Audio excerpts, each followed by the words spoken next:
Cold Wind looked at his comrades' ashes and the family's desperate faces. He couldn't hold back his anger anymore. This man had taken "don't tempt fate" to the extreme. A few months ago, a sudden war killed the old man's son on the border. Before they even received the ashes, a demolition crew stormed into the old man's home. They didn't just tear down the wall, they tried to destroy the son's memorial too. At the last second, the excavator hung in midair. Just then, Cold Wind arrived with his comrades' ashes. Seeing their son's ashes, the family was heartbroken. But the demolition thug raised a gun, acting fierce. This reckless man actually pointed a gun at the army. After being kicked down, he didn't regret it. Instead, he ordered his men to attack the soldiers. Just then, the police arrived. They barely parked when a few men fell from above onto the patrol car. It turned out the army had already taken down those thugs. Seeing the police, the thug pretended to be the victim again, limped forward, showing his earlier dominance, and provoked Cold Wind again. And that led to the kick at the start of the video. Cold Wind's kick not only killed the thug but defended the soldier's family's honor. It felt satisfying, but it ended his military career and gave him 3 years in prison. After prison, Cold Wind appeared in Africa.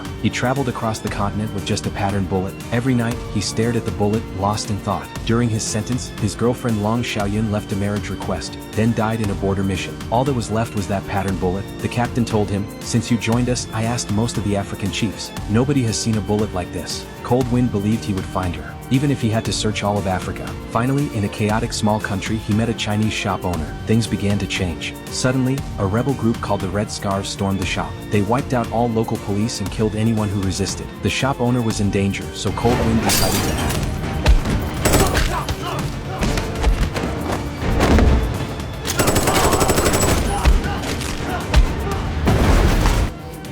The only survivor, Jack, removed his red scarf, signaling surrender. But the rebels outside kept killing civilians. Cold Wind suggested going to the Chinese embassy for safety because they were Chinese. Just as they stepped outside, a clown with a rocket launcher appeared. Incredibly, the rocket didn't explode and was caught successfully. Seeing the rebels slaughter civilians, Cold Wind decided to take his godson and the old mother to the embassy. Eventually, they reached the embassy gates, but the Red Scarves kept chasing. Cold Wind hid behind a car, pulling out a knife, ready to fight to the death. The Chinese embassy finally sent armed guards to stop the rebels. The rebels froze, scared to move. Ambassador Fan arrived just in time. Under strong pressure, the rebels had no choice but to retreat. Cold Wind led the civilians into the embassy, temporarily safe, showing China's strength. Meanwhile, the Chinese Navy in the South Indian Ocean received orders from the Central Military Commission to go to Africa for evacuation. The embassy and government forces escorted Chinese citizens to the port overnight, with Chinese flags on the vehicles to prevent attacks. By dawn, they arrived safely, and the sight of red flags gave everyone a sense of security.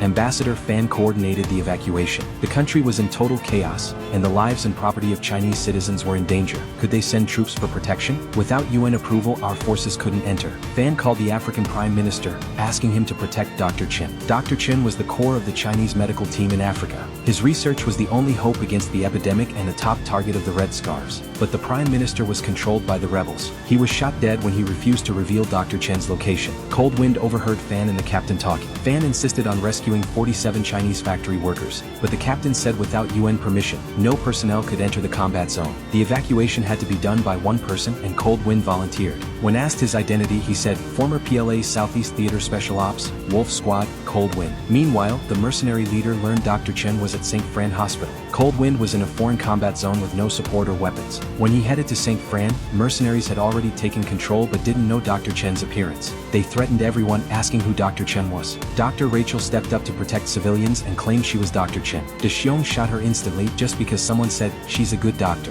The real Dr. Chen tried to sneak attack but was shot immediately. De Xiong realized the truth, eyes wide with rage. As he grabbed Dr. Rachel to vent his anger, the SUV smashed through the wall. Cold Wind arrived just in time to rescue Dr. Chen.